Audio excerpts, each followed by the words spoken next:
असांजो नंढड़े लाइ जो नात ख़ान असांजे जानब जोड़ीवाल जनाब अलहाज हुसैन अली बलोच साहब जेको लाड़काणे शहर जो वेठल आहे ऐं हिन वक़्तु हुनखे अलाह जे रसूल घणो कुझु नवाज़ियो आहे।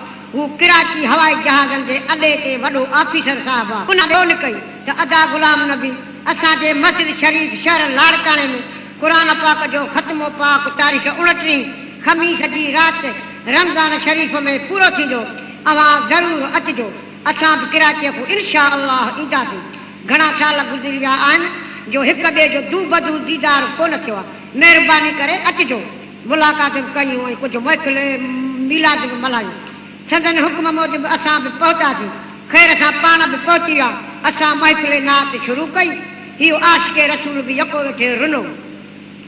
अदा ताईं असां मौलूद शरीफ़ ॻाए ख़ैर जी दुआ घुरी वेठासीं त हीउ पीरीअ जो परवानो उची लाउड स्पीकर ते आयो ऐं इहो ऐलान अची कयाई त अदा गुलाम नबी अॼु असां तोखे मदीने शरीफ़ वञण वास्ते उमिरे शरीफ़ जी टिकेट था ॾियूं, मगर तुंहिंजे करे तुंहिंजे जोड़ीवाल खे बि टिकेट ॾियूं था। जीअं हिकु रजा था वठो तीअं रसूल करीम जे वचन मुबारक ते बि रजा वञे। अदा अल्हम्दुलिल्लाह अलाह साईं छा इन आशिक़े रसूल जी उमिरि खिज़री अता फरमाए ऐं संदसि सिर औलाद वक़्त रिज़्क़ जो ख़ैरु करे। असां अहिड़ियूं दुआऊं पंहिंजे प्यारे दिलबर दोस्त जे वास्ते हिते बि हर महफ़िल में था घुरंदा वठूं ऐं महबूबनि करीमनि वटि बि वञी घुरंदासीं। इनशा अल्लाह ताला हाणे उमिरो शरीफ़ खुलण वारो आहे। हीउ लॾड़ो हबीबनि करीबनि ॾे हलण वारो आहे। असां इन मौज़ूअ ते मौलूद शरीफ़ ठाहियो आहे जेको हिन कैसेट में ॻायो आहे ऐं अवां सभिनी सजणनि खां मोकिलायो आहे। हयाती रही त अची गुलामियूं ॾींदासीं। फ़िलहाल ख़ुदा हाफ़िज़।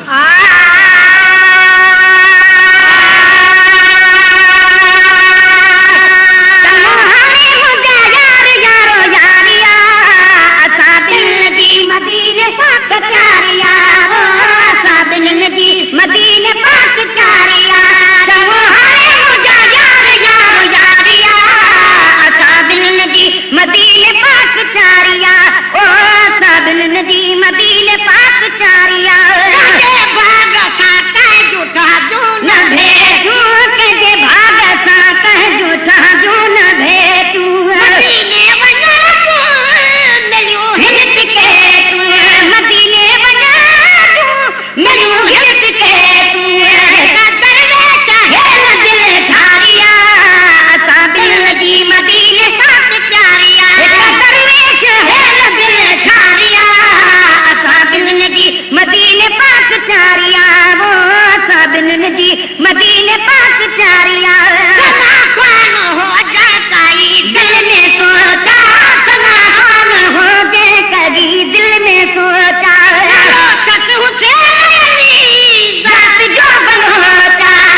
मदीने पाक चारिया साल कने से की जन्नती